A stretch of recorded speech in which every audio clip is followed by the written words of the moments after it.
I was just a kid, doing things I shouldn't have, things that felt exciting and rebellious at the time. I was only 15 years old, but I was already falling down a dark path, chasing thrills, ignoring the consequences. My best friend and I, we were inseparable. We got caught up in everything together, hanging out, sneaking around, and making bad decisions that seemed harmless at the time. But everything changed one night. She and I had been experimenting with things we didn't fully understand. It wasn't the first time, but it would be the last. She overdosed that night. I don't know if she knew what she was getting herself into, or if she thought she could handle it. But she didn't. And by the time I got home, she was gone.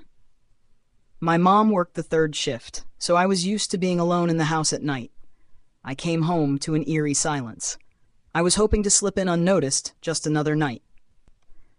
But everything felt different. When I walked through the door, I didn't expect the devastation that awaited me. My mom was already home, which was odd.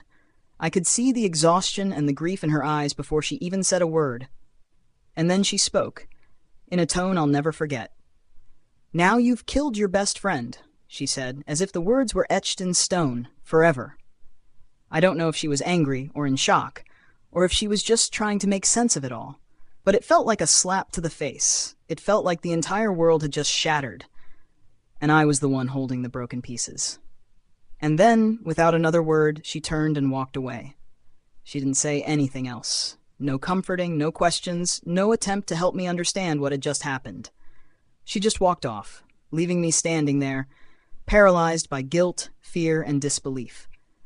I'll never forget that moment. The way her words hung in the air like a weight I couldn't escape. The way she walked away, leaving me to face the unbearable reality that my actions had caused someone's death. The guilt I felt in that moment still haunts me. It was like the world had shifted, and I was suddenly an adult, carrying a burden far too heavy for my shoulders. It's been years now, decades even. I'm 45 years old, but I remember that night as if it happened yesterday. The pain, the regret, the helplessness, it's all still there.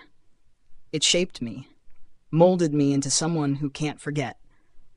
I've carried the weight of her death with me, and I'll never escape it.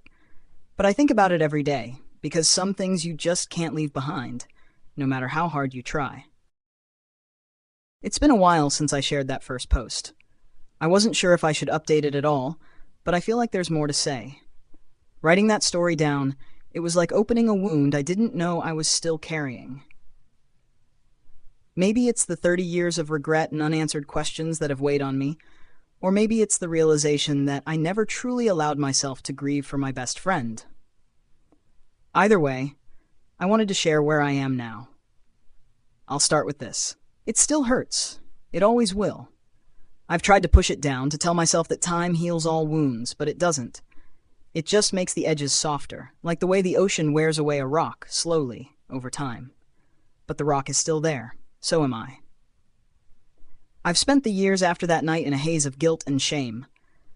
At first, I thought it was my fault that she died. That if I'd just been there more for her, if I'd kept us away from the mess we were in, maybe she'd still be alive. But over time, I started to realize something. I wasn't the one who made the decision that night. She chose to do what she did. I wasn't in control of that. But it didn't stop me from feeling responsible. I've had therapy off and on, but I never really addressed that night directly. It was like I built this wall around the memory, as if ignoring it would make it fade away. It didn't. The wall just became thicker and thicker, and now I realize that I need to face it head on. A couple of years ago, I visited her grave. I hadn't been in years, too afraid of the reality of her absence. But I went. I sat there in front of her headstone and finally said out loud what I'd never allowed myself to say. I'm sorry. I don't know if it made a difference to her wherever she is, but it helped me. It was like I gave myself permission to let go of some of the guilt, even if I know I'll never truly be free of it. I've also tried to be a better person over the years. I've tried to make sure I never repeat the same mistakes. That's the thing about guilt.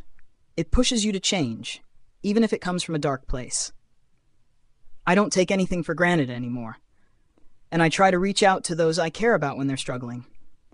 I know firsthand how easy it is to slip into the wrong crowd and make choices that you can't undo. I guess this is just me trying to make peace with something that will never be fully at peace. I'll never forget her, and I'll never stop feeling like I could have done more. But I'm learning to live with it, one day at a time. Maybe that's all I can do. I don't know where the story goes from here. I'm still figuring that out.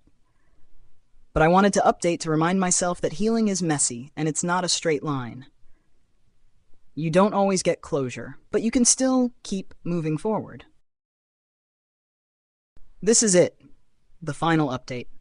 It's been decades now since that night, and I've carried the weight of it for so long that I almost don't know who I'd be without it. But I've learned something important over the years. Healing doesn't mean forgetting. It means learning to live with the parts of your past that you can't change, and finding a way to still move forward. After the last update, I thought about my journey a lot. I went through some tough years. The guilt, the regret, they didn't just fade away because I said I'm sorry at her grave. But that was a step, and over time, those steps added up. I didn't want to be defined by one moment anymore, but by the choices I made afterward. It's easy to get stuck in the past and let it define who you are, but I didn't want to do that. I kept going to therapy, sometimes on my own, sometimes with my family. It wasn't a magic fix, but it helped me piece things together. I got married in my late 20s. I have kids now, 2 of them, boys, both teenagers. They'll never understand the weight of what I carry, but I try to make sure they understand the importance of living carefully, of being mindful about their choices. I talk to them about the things I've learned, about not rushing into things without thinking them through. I think I've become the parent I needed when I was their age. But I also realized something crucial over the years. I needed to forgive myself. It took me far longer than I'd like to admit to realize that holding on to the guilt wasn't helping anyone. Not me, not her, not anyone I loved. So I made a decision. I let myself off the hook. That doesn't mean I stopped loving her or stopped regretting what happened. It means I stopped punishing myself for it. I had to accept that I was a teenager, trying to figure out life like every other kid my age, even if I made decisions that led to something tragic. I think about her often. I still miss her, and I'll always wonder what would have happened if we'd had more time together. I'll never be free from that loss, and I don't want to be. She was a huge part of my life, and in some ways she still is. But I've learned how to live with it, and I've learned that life goes on, even when it feels like it shouldn't. As I sit here now at 45, I can finally say that I've found a way to forgive myself. It's not a perfect process, and it's not a clear-cut story, but I've found peace, not in the absence of pain, but in accepting it as part of me, a part of my story. I don't know if I'll ever feel completely healed. Maybe no one ever does when they lose someone so suddenly. But I've come to realize that healing isn't about erasing the past. It's about making peace with it and letting it shape you into something stronger. So this is the final update. I'm still here, still living, still growing, and still remembering. And I think that's the best I can do.